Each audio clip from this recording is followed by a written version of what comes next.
Our next performer is a second-generation Italian-Canadian who currently resides in Montreal. And if that description doesn't perk up the ears of a Revenue Canada auditor, I don't know what would. Please welcome Franco Taddeo.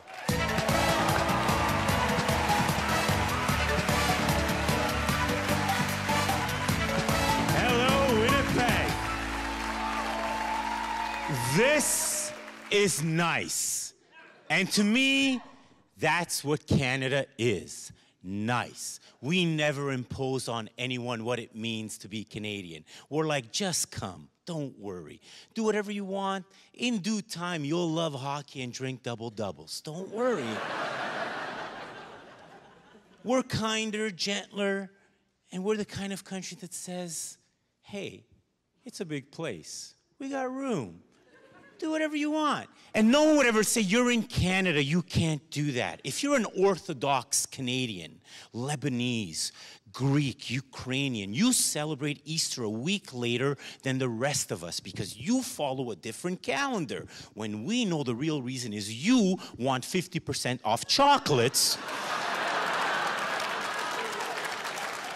No one says, you're in Canada, you can't do that. We're kinder, we're gentler, even things that have nothing to do with us. In Canada, we have Black History Month because we know what happened to our Black brothers and sisters in the history of the world is a travesty. And as Canadians, we want to acknowledge and maybe atone. But we're Canadian. We don't know what we're doing. When is Black History Month in Canada? February. February, the whitest month on the calendar. And even when we get things right, we do things wrong. The International Olympic Committee awarded us, Canada, after years of trying, the Winter Olympics, right? Yeah. And as soon as we were awarded the Winter Olympics, we held them in Vancouver. Vancouver, the only city in this country that doesn't actually have winter.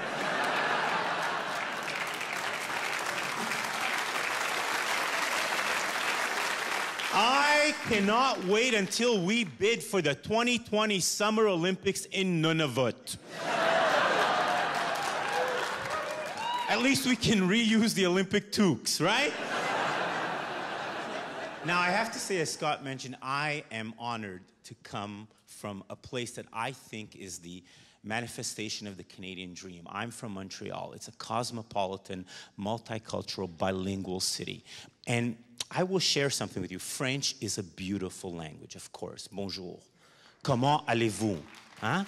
Combien pour la danse?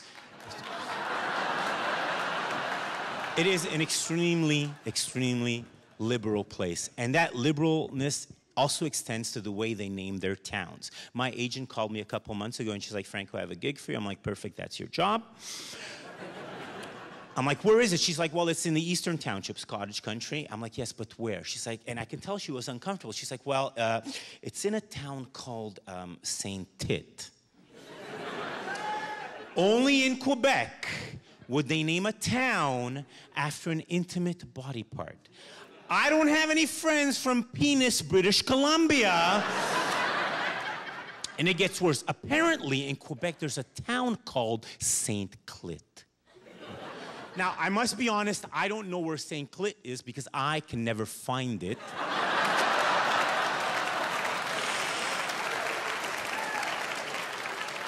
I just know, Franco, it's more to the right, and stop driving so hard.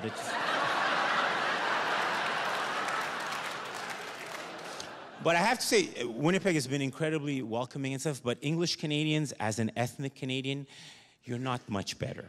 Thank you for having us, but here's my problem with you. You are, as Canadians, you're so outdoorsy.